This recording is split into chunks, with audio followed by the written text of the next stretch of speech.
This is the Ed Mylett Show.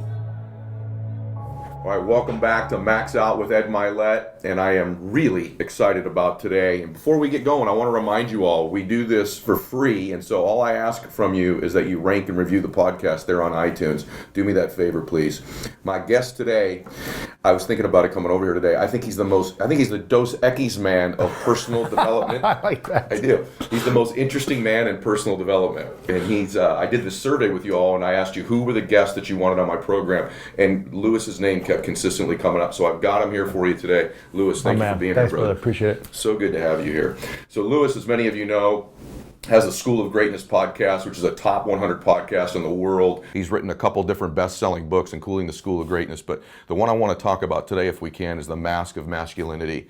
It was such a great read, brother. It's I've never read anything like it before. Thank you. Yeah, it was so good. So I want to know how a guy like you ends up writing a book like this. So can you tell me a little bit about you? My audience may not know all of this. So tell me a little bit how you grew up, where you come from, how you end up being in the position to write such a great book. Small town Ohio is where I grew up. So I think it was great people, great communities, but I think limiting mindset in a lot of ways. We grew up pretty poor, and it wasn't until, when I say poor, I mean in terms of like lower middle class, right, where I was having hand-me-downs. Like I didn't get the new Nintendo or anything like that. I was getting hand-me-downs until I was about 12, 13.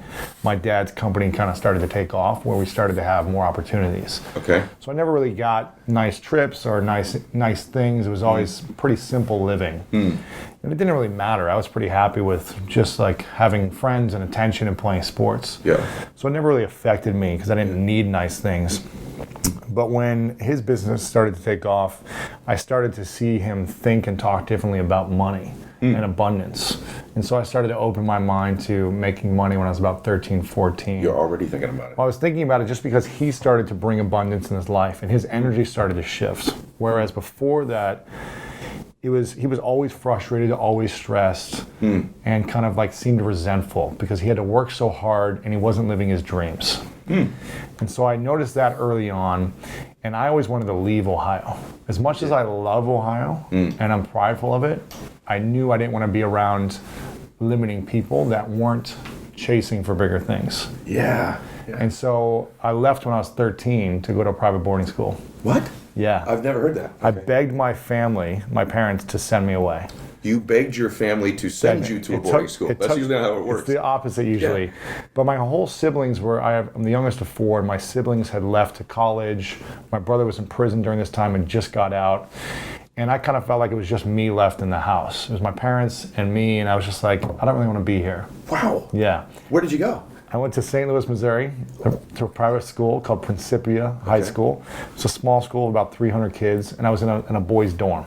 No kidding. I was in a boys' dorm in 8th grade all the way through my senior year. Is that right? Yeah. So you didn't even live in your home full-time growing up? I would go home for like the summers, for Christmas break, things like that. But St. Louis, I lived there for about 6.5 years. Well, did that impact you how? I mean, it changed my life because I started to do a lot of negative things in Ohio for, my childhood. I started stealing all the time. Every time I went into a store, I had to steal something. It became a game. Wow. It became an obsession. That's hard to picture you. I know. This Mr. Integrity, Mr. Exactly. Yeah. I started to steal. I started to smoke cigarettes for like a couple months period. Wow. But I wouldn't even inhale it. I would just steal them and smoke it just to try to act cool or whatever to impress other kids. I didn't have any friends growing up. So I did things to impress people. I put on a fake identity to try to fit in. I relate to that. And I bet a lot of men and women relate to that. And once I got into middle school, I started putting on the athlete mask, where I was like, I need some friends. I'm starting to get some attention as an athlete. Yeah. Let me go all in so that people love me. Whoa. And so I started to become the best athlete I could be, to be the most valuable person on every sports team, so that they always needed me. And you played all the sports? Every sport, yeah. I mean, I was. What are you, 6'3"?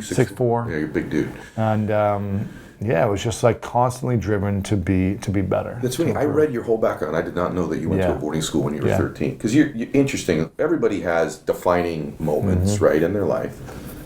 and these moments define us based on the meaning we take from them, Right. is my theory anyway, right? But you've had some real defining moments. Yeah. So Yeah. let's go back to one, the athlete mask first. And we're going to talk about this. That really the premise of the book that I love are these different masks that men wear to conceal who they really are. Sure. Or to hide behind those masks. And I just want to tell you as a brother, and I've had decent success in my life too, but it was illuminating and enlightening for me, the different masks that I wear, even to this day still. I throw those masks on, even We to all this do. day. Yeah, we you all still do even. Absolutely. I think it's our ability to be aware of what we're wearing. If that makes sense. The Yeah. ability to say, okay, for example, when I left playing professional football, arena football, I was broke on my sister's couch for about a year and a half, trying to figure out, how do I make money? How do I start a business? How do I get a job? How do I do any of these things? Because I was just training my whole life. My dad, even though he started talking about money more, he said, just train full time, go chase your dream. Because I think he never did. So he wanted to fully support and make sure that I did. Wow. He was like, you can come back and work with me in my business when you're done. If it didn't work, you had a... Didn't work, you got the backup plan. Okay. So I never worked. Okay. Like I did lawn mowing a little bit and some little odd end jobs here and there, but I never 9 to 5 all summer long. Wow. It was just no, your job is to train. No kidding. So I would go to specific facilities and train all day. So why didn't you go to work for him when football didn't work out? Because the year I left to go play professional football, he got in a tragic car accident where he was in a coma for 3 months. And then he's still alive today, but he's never been the same person. He's emotionally not all there. He can't really have the same conversations. He's unable to work.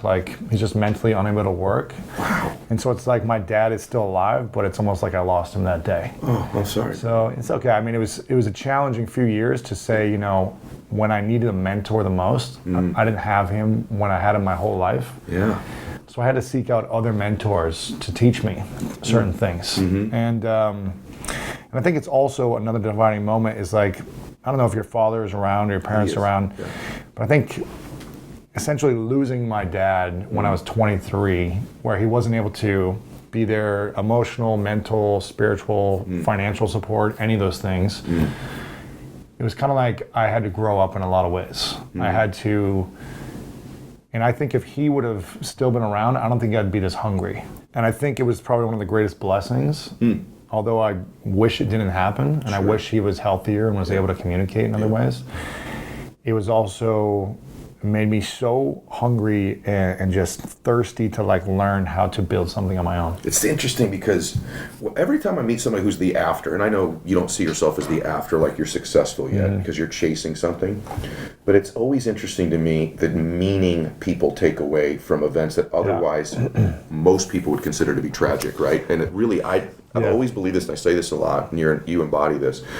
It's not the events of our life that define us, it's the meaning we attach to them and then the action we take as a result, right? And one of the things I just admire about you so much, and I think why your following is so big, is because of what you're doing right now. You're real. You're transparent with who you are, at least to the best that we can be, right? And I admire that in you. I try to do that too. I think both of us have a certain following in social media because I think people think they really know who we are. Yeah. We're not wearing a mask necessarily on social media all the time, right? But you've had several events like this. Yeah. So let's go back to one. We'll go back to a couple if you don't mind. Sure.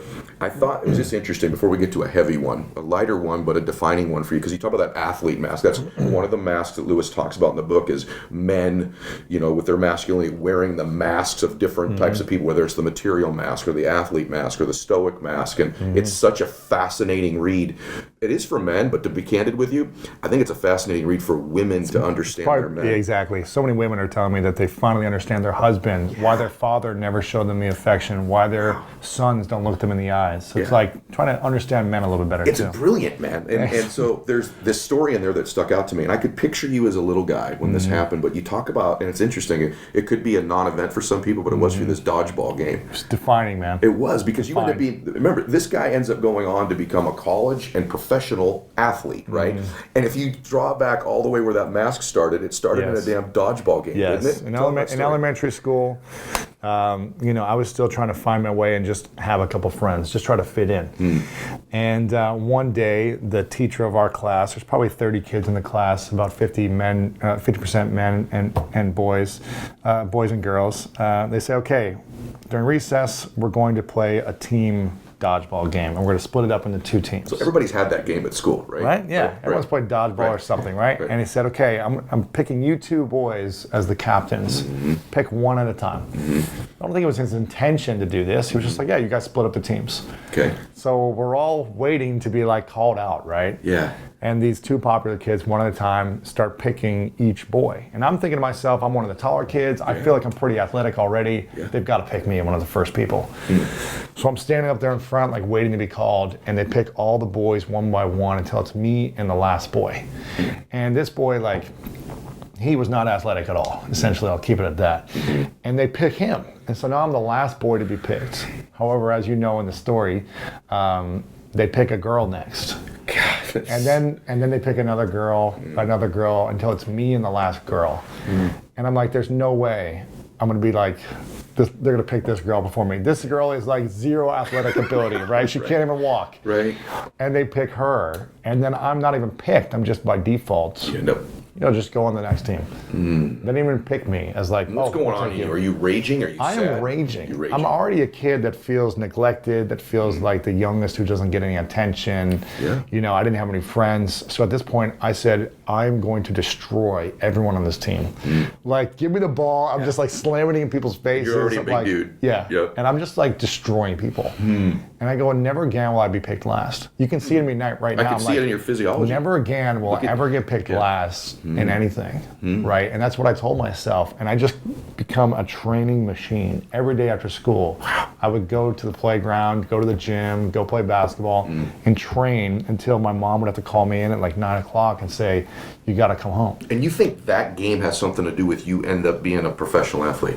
I think it was one of the triggers of just like always feeling like I was abused, left behind, not good enough. It was just one of those triggers. It's interesting. Your face changed even when you just said that. It's interesting. It's just like, it's one of those moments that I can remember. There's many moments like that. Yeah. But that was a moment where I was like, okay, I just never want to feel this again. Yeah, it literally defined part of your whole identity. Absolutely. Right? It was one of these masks. You're like, I wear this one well. And so so I put the athlete mask on, and I said, never again am I going to lose.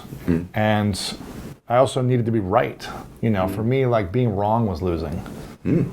And so I was like, I need to win at all costs. I need to be right at all costs. And anytime I lost in a game, I was the worst loser because my self-worth and my value was tied to winning or losing. And even when I won, sometimes I wouldn't be happy because I would beat myself up about how I could have been better.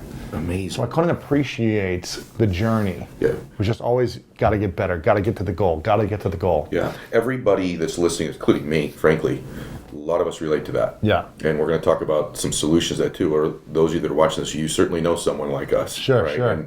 And it's interesting because you have that event. You have a brother who goes to prison. I didn't know, but you go to a boarding school when you were 13. You had it's amazing that you end up becoming one of the most sought after people on the planet to improve people's lives, and yet you have these events that you didn't allow eventually to define who you were.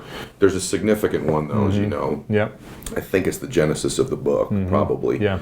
But if you don't mind taking them through this, you had some sexual abuse happen to you, and you were a very young boy. Yeah. I mean, very young. So you had the 13, you have the brother go to prison, you have the dodgeball game, but the biggie. Yeah. When I was 5, here's the thing. When I was 5, I was raped by a man that I didn't know, and for 25 years. No one knew about it. I want to ask you this because I have not heard you answer this. Are you telling me literally you didn't tell anybody? I didn't tell anyone. I told a professor my freshman year in college. I said, something happened to me, but I didn't tell him what. Wow. So mom and dad definitely did. Parents didn't know, friends didn't know. I never told anyone exactly what happened. Wow. I was too afraid to let people know. And so for 25 years, I'm 34 now. When I was 30, I went through a bunch of different challenges in my life with an intimate relationship I was in, a business partnership I was in, and just everything looked good on the outside. People were like, man, you're crushing it, Lewis. Yeah. But I was suffering on the inside and I didn't know why. And I don't know if you've ever felt that when your business took off, but you're like, why am I not fulfilled? I absolutely do, yes. You felt that before? Of course. And for me, I was taking all of this, I was just angry, constantly angry. I was doing great in my business, but angry because I couldn't figure out how to cope and understand my emotions. So I took all this frustration out on the basketball court. Every day I would go play basketball a few blocks away. And every day, it was like I was looking for a fight. You know, in college when you're like, you're just like, I hope someone looks at me. Yeah, look at me wrong. Yeah, I'm gonna slap you. Run into me the wrong way. Right. Like, I'm gonna beat you up. You know, I was looking for a fight. And I think that was the only way I knew how to express myself was through physical aggression. So many people are relating to this right now. Well, that was my life. Football was my ability to just destroy people in a legal way without getting in trouble. I could get it out every single day. So when you don't have that anymore, it's like I need to go play basketball and like rough it out. Yeah. Because I didn't know how to cope with my emotions or what I was going through. I just didn't have the skills or the tools. So every day I would go out and play basketball, and I just constantly, someone would yap at me, and it was like I had to step to them like I was the alpha dog and like shove them and scream at them and just show them that they weren't going to mess with me until amazing, they backed down. just to tell you, because being in your presence and being around I'm not you, that way. Yeah, and our mutual friends, no one would describe you this way now. Exactly. Right. And you know, I was typically not that way either. Like I'm always a very loving, like happy person. But there's a trigger thing. It's a trigger. Like if you crossed the trigger, it was like you were gonna go down. Yeah. Or I was gonna go down or something. Yeah. And so every day it was like waiting for someone to hit me. And they wouldn't hit me. I would like push at them, I would scream back at them, I'd be like, don't talk shit to me, don't do this, don't like whatever. Yeah. To a no stakes pickup basketball game in West Hollywood. It's not like anything's on the line. Yeah, it's like, and one day, after a few months of this, I'm guarding a guy who's much bigger than me, older than me. Okay. And we're getting in a heated battle back and forth. He's fouling me hard, I'm fouling him hard, like, but it's kind of like this what you do in the street ball, right? You're kind of fouling each other hard, but it's all good, it's fair game. He's calling it, I'm calling it. It gets down to the last point, game point for both of us, both teams. He gets a ball down, getting ready to shoot a layup. I foul him hard. You know, I grab his arm down so he can't score, because the game would be over. I guess it was enough for him, and he came at me and headbutts me. Now this was the trigger that put me over the top and said, Incredible Hulk is coming out. Snap City. Snap City. It was like, I can't even remember because I just put him in a headlock and just started UFC pounding him, throwing him to the ground, on top of him, just like unleashing all this anger. It had to come out somewhere. Yeah. And this was the moment it exploded because I didn't know how to let it come out any other way. Now afterwards, I remember I was shaking so much because he got up and there was blood gushing out everywhere, all over the court. Yeah. The police station is right across the street. Okay. It snaps back into me like, I have everything to lose here. Right. I could go to jail. Like, what if something happens? What if I actually hurt him really bad? Right. Whatever. Like, what if my whole life could be over from one moment? I know what happened to my brother going to prison from one drug deal that he was involved in. One thing he got caught, which put him into prison, sentenced 6 to 25 years. He got out in 4.5 in good behavior. So all of a sudden I'm like, how stupid can I be to allow my emotions to get the best of me, to react? After that point, my friends were like, you know, you need some help, man. Really? Like, you need some help. You know, it wasn't that bad, but they were like, why are you doing this? That shouldn't happen, right? Why are you allowing this to happen? Did you know why then? Do you think you knew? I think I was just like angry at everything. Like, no matter how successful you're still, there's this angry piece of you. Because I would achieve all these things that I wanted, but then I was like angry right when I'd achieve them. Like it didn't fulfill me. Yes. Yes. So I was like, I need to get bigger. I need to make more. I need to like get more goals. I need to do this. Like maybe then I'll feel good. And none of it made me feel good. I don't know if you felt that way. Like I need to get 10 million, then 100 million, then this, then I need to sell my company. And then I'm going to feel great. And maybe it felt great, maybe not. But if it does, it's temporary. And you're exactly right. Everybody watching this that's had any level of achievement that thinks once I get something else or I get to this place, then I'll be happy. Then I'll be happy. Then I'll be happy. Right. And it does. I don't know anybody. And you and I also both know lots of very wealthy people who are completely unhappy. They're like Tony Robbins talks about all the time. Success without fulfillment is complete failure, right? And so I relate to that level of failure. So do a lot of people. And those of you that are chasing your dream, you've got to find a way. And we're going to talk about this in a minute to enjoy you now, celebrate you now. Because when you get to these different places, guess who arrives there? You. And if you're there with the same damage, with these same masks on, the amount of money you have just, and sometimes, frankly, magnifies the pain that you're in, I think, because you can act out different ways. So, so go ahead. So you have this event. So my friends start saying, and I kind of come to an awareness of like, I remember running back from those courts, like up into my room up here, like looking in the mirror, shaking because I've got like blood all over me. And I'm like, what am I doing? The last fight I was in was when I was like 15 or something. And I'm like, why am I doing this? Look at myself in the mirror, literally like, why are you doing this? Who are you? Okay. And who do you want to become? I was just asking myself this over and over. And I started to say, okay, I need to take a deeper look of why I'm so resentful, why I'm so angry, why I'm so frustrated, and why I'm triggered. Why am I triggered when someone steps to me or says something to me or leaves a negative review online? Or why do I always have to defend myself? So I started calling some therapist friends of mine that I knew, some spiritual coaches that I knew. I started going to workshops. And I went to this one emotional intelligence workshop that similar to like what Tony does, where it had us address kind of our past. Past with our parents, past with girlfriends, past with friends, like childhood, and just kind of addressing it all. We recreated and reenacted situations to face ourselves in those moments and recognize why we become that way. And after I was in this 5-day workshop, and after the 3rd day, we had done a lot, addressing our past. I'd cleared with my parents internally, I'd cleared with like relationships.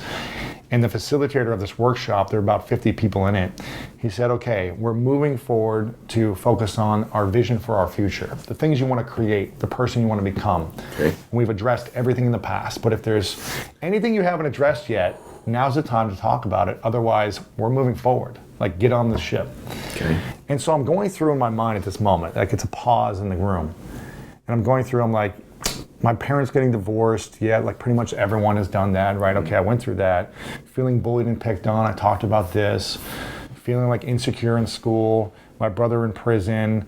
Like I talked about all these things, and I was like, what about the time I was raped by a man? It just kind of came in my mind. And this was always in the back of my mind. Every week I would think about that moment. It would come up, like just kind of randomly pop in and out of my head, and I would just push it to the side. And I remember thinking to myself, if I don't say this now, I'll probably never say it to anyone. Like, the setting was perfect. I'd gone through enough challenges and breakdowns in my life where I was like, I'm willing to figure out whatever it is, I'm gonna go there. And so I just stood up, walked to the front of the room. I didn't even ask for permission or anything. I just stood up, walked to the front of the room. And I remember, Ed, that I couldn't look anyone in the eyes. So I was staring down the entire time at the ground. And I walked through for the first time, just looking down.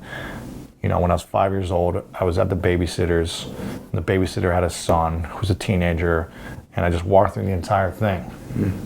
And I couldn't look up because I was so embarrassed and so ashamed of people knowing this about me. And when I was complete, I said it pretty calmly. I just kind of said it very calmly. And when I went to walk down, it's like almost the moment I sat down, it's like I erupted of tears that I've never had in my life. And I just couldn't stop crying. I was just like crying over and over again. Thankfully, there were 2 women on either side of me that were holding me. They were crying, I was crying. I was embarrassed and ashamed of what I just said, of people knowing this about me, because I wasn't perfect looking anymore. I wasn't this like all-American guy who had it figured out anymore. And I remember running out of the room. Outside, it was in a hotel conference room. I ran outside because I just needed some fresh air. I had my head up against the wall outside, and one of the most beautiful things that ever happened to me happened next. One by one, the men who were in the room came up to me outside and just gave me a big hug, looked me in my eyes, and told me that I was their hero.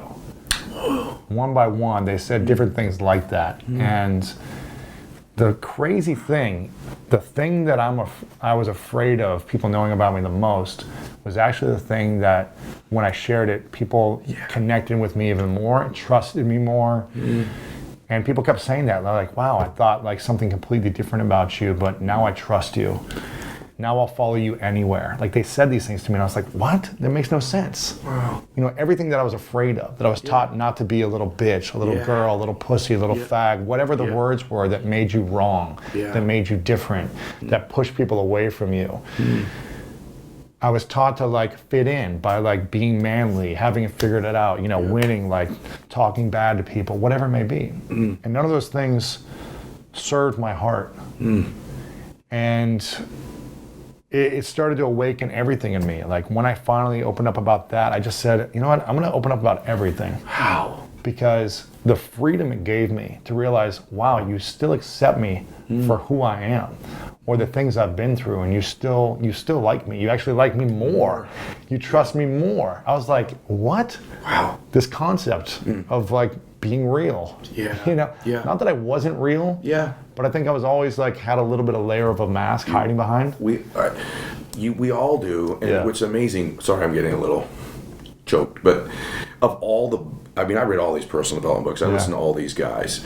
It's the most compelling story I've read. I'm just going to tell you. I appreciate it, man. No, it is, brother, because the courage.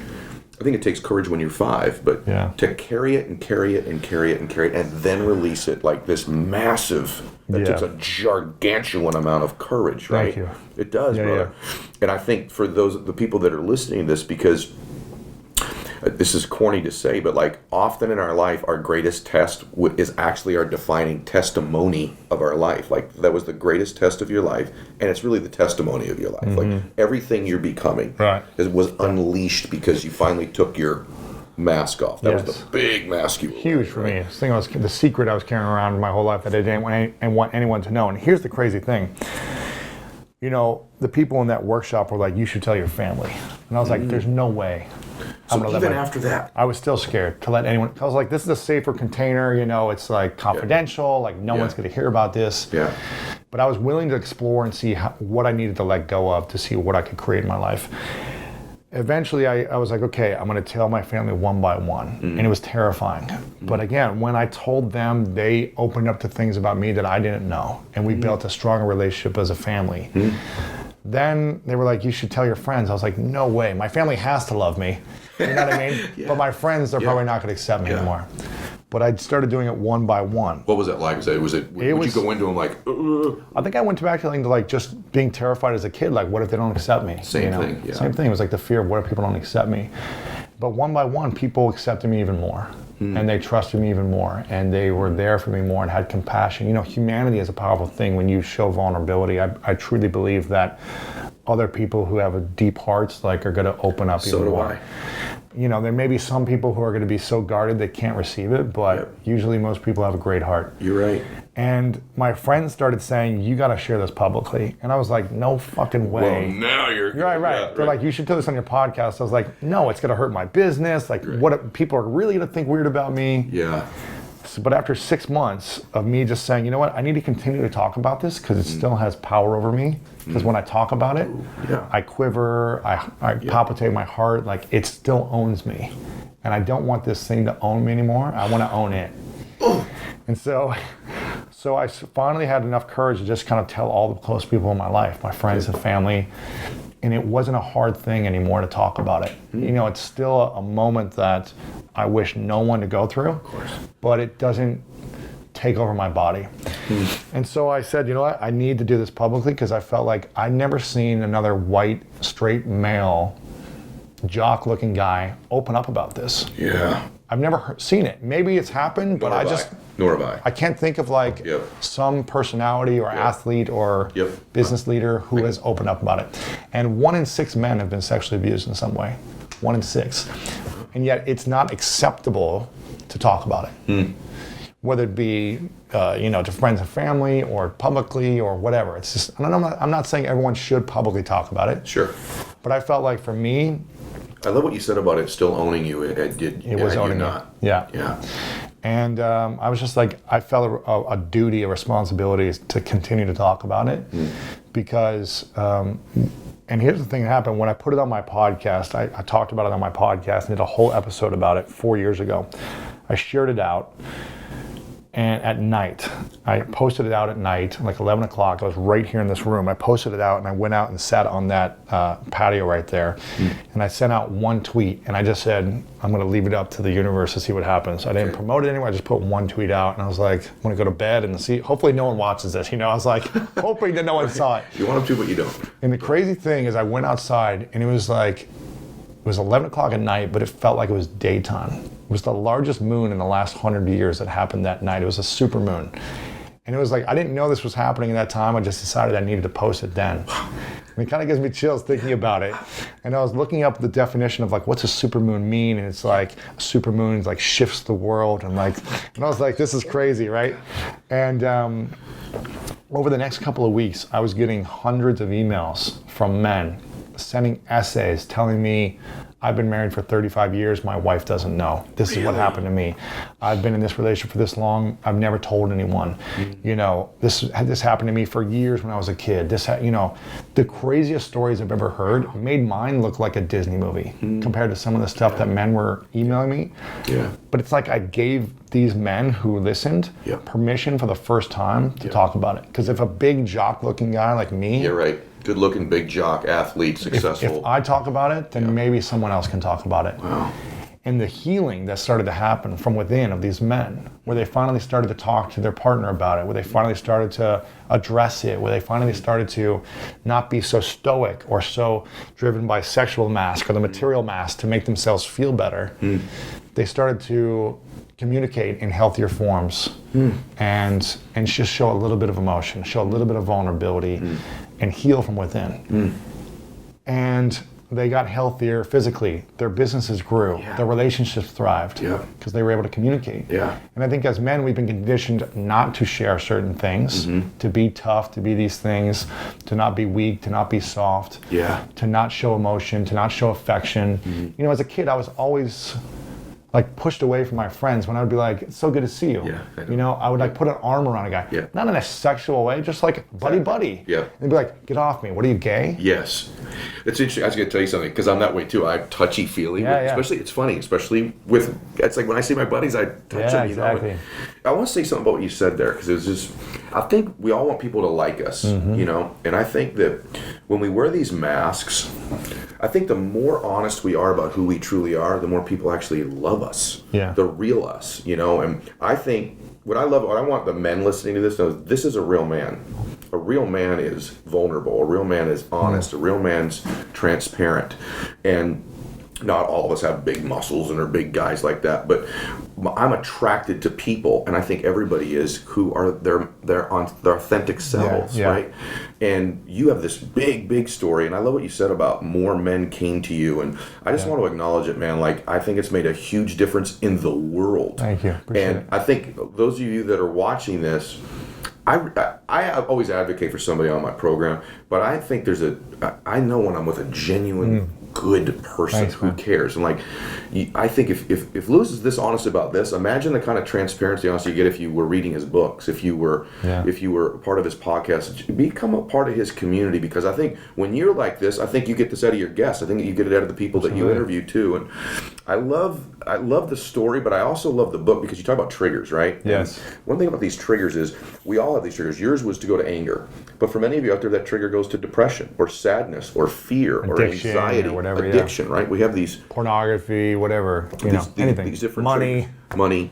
Let's talk about that for a second because that's where I was going. So men wear these different masks. Women wear them too, right? You actually talk about reading a book that a woman had written about masks as well, but we're phrasing it in men. We're men here, but this is awesome for women to hear as well. But so what would you say to a guy who's always worn this material mask or this athlete mask? He's afraid as hell to take that thing off. Here's the thing, once I got done playing sports and I was broke and my dad was injured and he wasn't able to provide financially anymore or give me that support, I became obsessed with saying, I need to make a lot of money now because I need friends. I want people to like me. I want to be like seen and acknowledged. And I focused on, I'm going to figure out how to be a millionaire. I had no clue how to make money.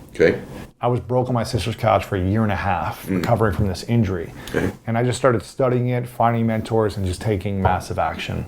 Found something that worked, which is teaching people about LinkedIn, and I said, okay, how can I scale this and make more money and then continue to grow from there? And here's the thing, I put on the material mask and it worked. I made a lot of money. I got a lot of results. And I also gained 50 pounds. Didn't have any relationships that were intimate. It was all about money, money, money. I wasn't sleeping. And I think there's times where we're going to be working extra and we're going to be out of balance to grow anything. But my self-worth soon and quickly became tied to my net worth. And so if I wasn't making more money every month, my value went down in my inner world. I relate to that, And if I was losing money, like same thing. It was like, now I was like stressed out. I was like, Yes. I got to make more because are people going to think I'm good enough or this? Right. So for me, I'm all about making as much money as I can. Right, that's what's interesting because I love money. I didn't know when I'd meet you. I thought, well, this guy is still competitive. He still wants to be successful. Still, So talk about that for a second because I read it. I'll be honest with Yes. you. I wear some of these masks. Yeah, we all right? do. Yeah, it's and all good. I think there's a fear for people. They go, if I take off this material mask, or I take off this, athlete mask, let's just say, I'm going to lose my mojo. I'm going to lose my drive, my ambition. So, is there other parts of you that are unveiled, that are unleashed when you take these masks off? Or because you know that's what people are thinking. Like men read this, they go, "I do wear that mask. I do that." But if I take the sucker off, man, I'm like, is my business going to crumble? Is this going to happen? Yeah, exactly. I get it. What's your experience Might lose with that that? drive. Here's the thing. Once I went through this experience 4 years ago, where I opened up and talked about these things, I really realized that I was living from a place of win-lose and right and wrong. okay, Where everything, I needed to win at all costs. That meant everyone else needed to lose. And I needed to be right in every situation, which meant everyone else needed to be wrong. And that was kind of my whole life. Even though I wasn't thinking I was doing that, yeah, that was for me saying I'm valuable enough in the world to have friends and be accepted and to fit in. So when I finally started to let go of all this stuff, I realized, no longer am I going to come from a place of me winning and everyone else losing around me. It has to be a win-win in everything. Everything must be a win-win. And so I've come from a place, my first 30 years of my life, I was driven, my fuel was anger, resentment, and proving myself. beat people too, defeat them, right? Defeat them, be the best. Yeah. I had to be the best at everything. Yes. If I wasn't, it was like, I'm gonna do whatever it takes to be number one. In the last 4 years, it's shifted from how can I lift everyone else up around me? I love that. How can I win and everyone else win at the same time? I love that. And so my fuel, I feel like, is so much. For the first time, I was able to sleep at night without taking 3 hours to go to bed. My whole life, it would take at least 1 hour for me to just sit there until I fell asleep. Now I can go to bed in 10 minutes. And I never was able to do that before. I didn't know why I couldn't sleep. Yeah. I think I was always this negative fuel to like prove myself. Yep. Now I'm just like, if I fail, I know it's a part of the process of succeeding, and I'm going to lift others up in the process. It's interesting because I want to say something about that because the way you said that's beautiful. Thanks. And I've found this for myself too. Maybe you've discovered this. I was the same way. I needed to win. I needed to win. I needed to win. And it was always empty. It was always, maybe for a day, maybe for an hour. It's nice, and then it's empty. It was empty. I thought, well, if I take this mask off, so what do I really want? And what I'm most like turned on by, I guess, in life is I've never gotten tired of serving others. That's why I'm doing this, right? Yeah. I've never got tired of serving others and lifting other people. It fills me up. It's almost like on Christmas, when you're a kid, you love getting gifts, but somehow when you get older, it's more beautiful to watch people open theirs, And the other piece of it too is that I think you're this way too. Rather than just win, I'm more interested in finding out the best version of me, that next me, that I grew this beard out. My daughter goes, "Daddy, are you going through a midlife crisis?"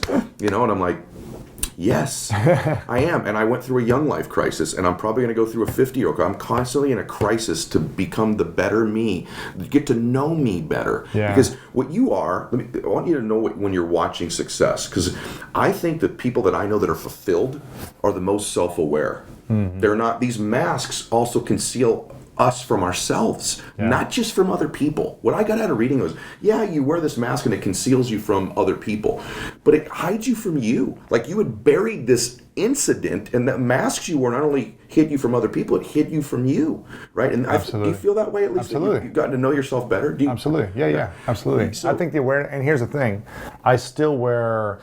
I've worn all the masks throughout my entire life at different stages. I think we're trying to prove ourselves or fit in and do things at different stages. Yeah. And there's still times where maybe 3 of the masks I'll wear more often today. They're your go-to masks. They're my go-to. I'm triggered and I want to defend myself. It's been my go-to my whole life. But I'm so much more aware of it and quick to say, you know what, okay, I'm just upset, I'm frustrated, let me step back, let me apologize for reacting, let me take ownership for what I just said or what I just did, or trying to flip that person off who was driving in front of me, whatever, because when we react in a negative way, it doesn't support a positive vision for our life, and it doesn't give us inner peace. we might think it gives us peace to like be revengeful or respond in that way. So everything I focus on now is, does this serve the purpose I have for my life? This reaction to someone critiquing me, me getting back at them, is that going to serve my vision? Okay. Putting my energy on that. And is putting energy on that thing going to give me inner peace? Wow. If the answer is no, then don't do it. It doesn't serve you. It doesn't serve you, and it doesn't serve the world. Wow. Okay, hard question for Yes. you on that line. Because this is my number one question in here, because I get asked this all the time. You do too. By the way, there's all kinds of mentoring coaching you can get from this guy. You go to his Instagram page. Is there a website that goes to? They go to Instagram to find Instagram, lewishouse.com. Yeah, okay. Whatever. Because I think listen, the thing I get asked the most, because you just said purpose. Maybe you get asked this a lot too. You say, I don't know what mine is, right? Like, one of the greatest things in life is to actually uncover what you love, what you want to do. So for people out there that are watching this, they say, all right, Lewis, I need to take these masks off. So I get that. I'm a little afraid to do it because now I'm vulnerable, right? But assuming I got the confidence that I have the courage to do it, how do I find my purpose? Is there anything you could tell me that would help me uncover what my purpose is? Is that a tough question or what? But driving over here, I wanted to ask you that. For me, it comes down to what brings you the most joy. Because I believe joy is infectious. And when we bring the joy, we inspire other people to lighten up, to have fun, to dance, to play, to be adventurous. When we do things that don't bring us joy, I don't think that's your purpose. So it's figuring out what are the things that bring you the most joy. And sometimes you might make a lot of money doing something that can bring joy in other ways, but it's not the thing you love doing, but that still serves a purpose for bringing joy somewhere else. Like, you may be in a business that you don't fully love, but it funds the thing that you do love. That's okay as well. I'm not saying anything's right or wrong here, but I love the quote from Jim Carrey where he said something like, his father failed at the thing he hated. So he's like, if you can fail at the thing you hate, you might as well go after the thing you love and fail at that. Yeah, he said it's 10 times worse to fail at something you hate than not to fail at something you love. Exactly. Did you just see that? I just saw that same quote. Yeah. I played it back. It was so good. It's amazing. So it's like, for me, what's the thing that brings you the most joy? As you know, and Tony talks about this all the time, like, it could all be over in a moment. Yeah. And for me, the regret of not doing the things I love is my biggest fear. It's like, I don't want to be 90 or 100 or however old I am and be like, oh, I was just scared my whole life. I didn't do the things that brought me the most joy. I did the conservative things. So I think if you're a creative, do something that's creative for you. If you're an idea person, keep coming up with ideas. If you like to build a business, do that. If you want to play all day, then play all day, but you got to figure out a way to just sustain yourself financially in that process. And now more than ever, as you know, you can do pretty much anything and make money around it. Yes. Anything. Yeah, monetizing things isn't that difficult in the world today. It's not that hard today. Yeah. Like, there's always a way to teach someone how to do what you're doing, to create a community around it, whatever. Yeah. From every type of industry, you can do something and make money around it. So for me, it's, and you may have to pay your dues for a while doing certain things, and you're gonna have to master things, but I think just leaning into curiosity and joy. What's the thing that brings the most curiosity? Do that, and then bring it with passion. I love that. That is a great answer, because what it does is and I know we're running out of time, but I've watched this with you, so it is true. All these other doors open when you start to chase what you're curious of, right? So, like, I bet you the things you're doing, and it's true for me too. I didn't know I'd be sitting here talking to you 2 years ago. I'm just chasing my joy and passion, which is to serve people. It opens up these other doors. So yesterday, you're telling me at the time of this, you end up with the Common, right? You've with a couple of these other hip hop guys, and you find yourself. It's interesting. Your brother was in a prison. These other places, and it's the journey of life is so joyful when you are chasing your purpose, right? And the road's kind of crazy great. So you found yourself in a prison yesterday, right? So just talk about not only that experience, but like, is it also true for you that as you've opened up this kind of this journey of I'm going to do what serves me, what makes me happy in my life, that all these other doors have opened up for you, right? It's funny because I had Scooter Braun on a couple of times. He's become a good friend of mine. For those who don't know who he is, he's the one who found Justin Bieber. He manages Kanye West, Ariana Grande, things like that. He said something the other day to me. He goes, when I was a kid, 8, 9, 10 years old, I think he was at some sports game, something like this. I'm butchering the story, where he's like, I was at some game and one of the all-star athletes that I was a big fan of came up and gave me a high five. And it was like the highlight of my year. This moment where I got to meet my hero for a moment. It was like, I told everyone about that. I was bragging about it for months, right? And he goes, I live that way almost every hour of the day now, where I'm having conversations with presidents, with the biggest celebrities in the world, with movie producers, like tech founders, billionaires. He's like, that moment when I was a kid is a moment all the time. That's awesome. And I can't even remember where I was going with. Well, you were going yesterday where you're into these places, this prison yesterday. Yeah, so for me, like leaning into my curiosity and doing the thing that I love has opened up like a life for that, where I get to interview people every day that are like that for me. I'm like, this is crazy. Right. And doing a message that I think is meaningful, I got invited to go to this prison trip with like all these influencers. And when I go there, it brings me back to like, you know what, one move we make could put us in there. Yeah. One mistake where we're triggered, where we don't have the tools. All these men essentially were wearing masks for the reason why they went in there. They, some were murderers, some did other things, some were just at the scene that didn't pull the trigger, but they got a life sentence. Yeah. Because they were there because of the laws. Wrong association, yeah. And they've been in there for 20, 30 years. And they own it. They were sharing their stories about, I was here, I own this, I did this, they were owning it. But I'm like, what if they had the tools to be more loving, to be more compassionate, to not be so guarded, having to defend themselves, have to be right in every situation? Yeah. They wouldn't be there. And what if, in the basketball court, no one stopped me and I just kept going? Yeah. I could be there too. Wow. Doesn't mean that they're bad people, and one thing defines like their humanity. Yeah. They just made a bad mistake, and they're living a life sentence for it. Yeah. I'm not saying it's okay. Right. I'm saying like, okay, the time is justified. Yeah. But I'm saying that they have good hearts as well. Some of these guys, obviously some don't.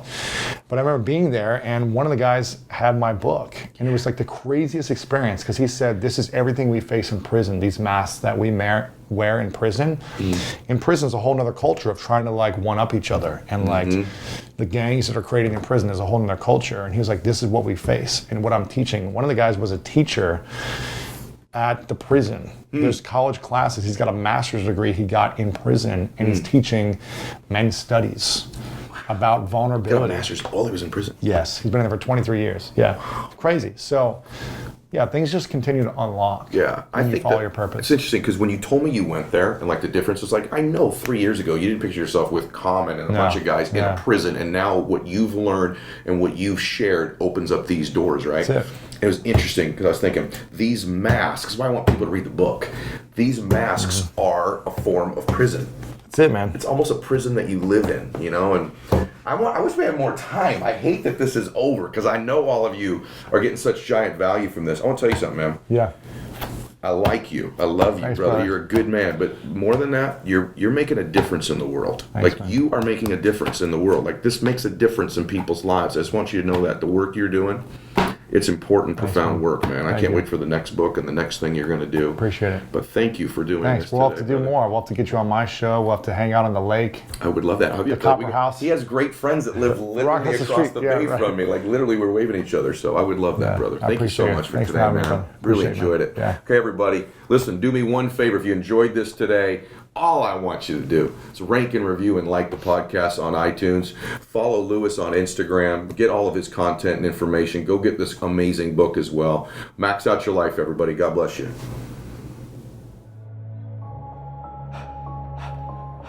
You think you got what it takes to win? Then get coached by Ed Mylett at edmylett.com.